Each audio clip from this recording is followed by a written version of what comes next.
વિદેશથી આવનાર માટે એચએમપીવીની એડવાઇઝરી જાહેર કરાશે. વાયરસના પગલા પોઝિટિવ કેસ પછી ગુજરાત સરકાર એક્શનમાં આવી છે. હવે આરટીપીસીઆર ટેસ્ટ ફરજિયાત થશે.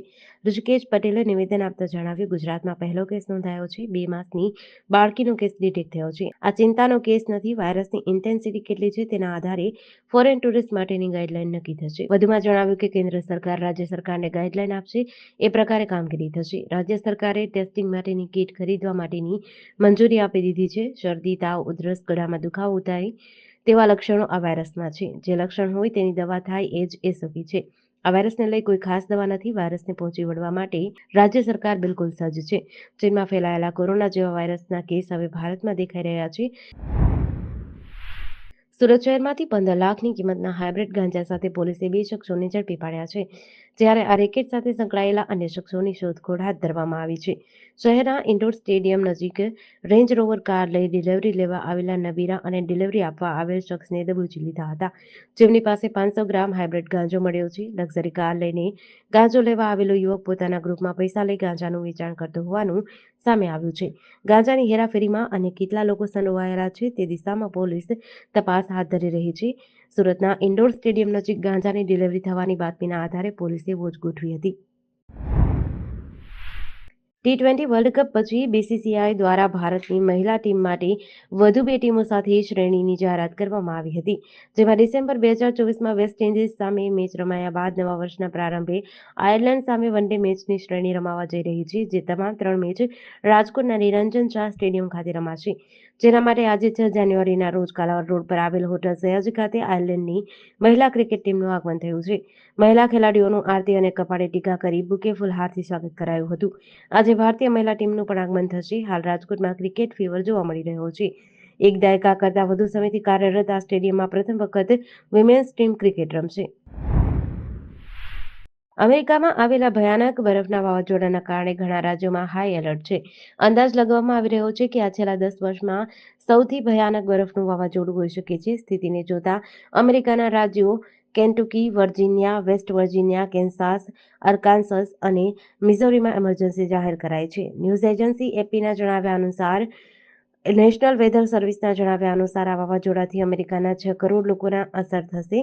સામાન્ય રીતે ગરમ રહેતા ફ્લોરિડામાં પણ ભારે હિમવર્ષા છે. નેશનલ વેધર સર્વિસે કેન્સાસ અને મિઝોરી માટે વિશેષ ચેતવણી જાહેર કરી છે. નેશનલ વેધર સર્વિસનું કહેવું છે, આ બંને જ રાજ્યોના ઘણા વિસ્તારોમાં 8 ઇંચ સુધી હિમવર્ષા થઈ શકે છે.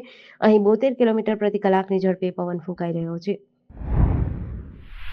ખ્યાતિકાંડમાં પીએમજે હેઠળ થતી સારવાર ગેરરીતિ સામે આવ્યા બાદ સરકાર દ્વારા ગેરરીતિ રોકવા માટે કડક પગલાં લેવાઈ રહ્યા છે. આ યોજના હેઠળ ગેરરીતિ કરતી હોસ્પિટલ સામે કડક કાર્યવાહી કરવામાં આવી છે.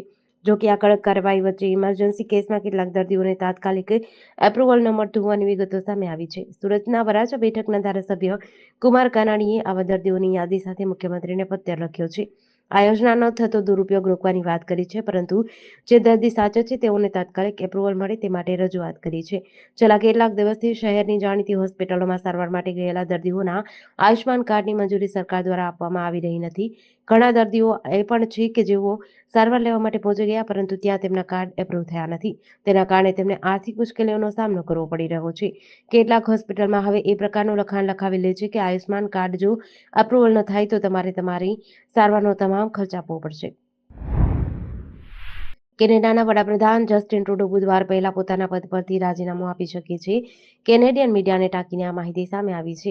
કહેવાય રહ્યું છે કે જસ્ટિન ટ્રુડોએ ટૂંક સમયમાં રાજીનામું આપવાની જાહેરાત કરી છે. જસ્ટિન ટ્રુડો સતત વિરોધનો સામનો કરી રહ્યા છે. ટ્રુડોના પોતાના પક્ષમાં પણ તેમના રાજીનામાની માંગ થઈ રહી છે. આવી સ્થિતિમાં ખુદ ટ્રુડોએ ચૂંટણી પહેલા રાજીનામું આપવાની ઓફર કરી છે. તમને જણાવી દઈએ કે કેનેડામાં ફેડરલ ચૂંટણી આ વર્ષે ઓક્ટોબરની વચ્ચે કોઈપણ સમયે થઈ શકે છે.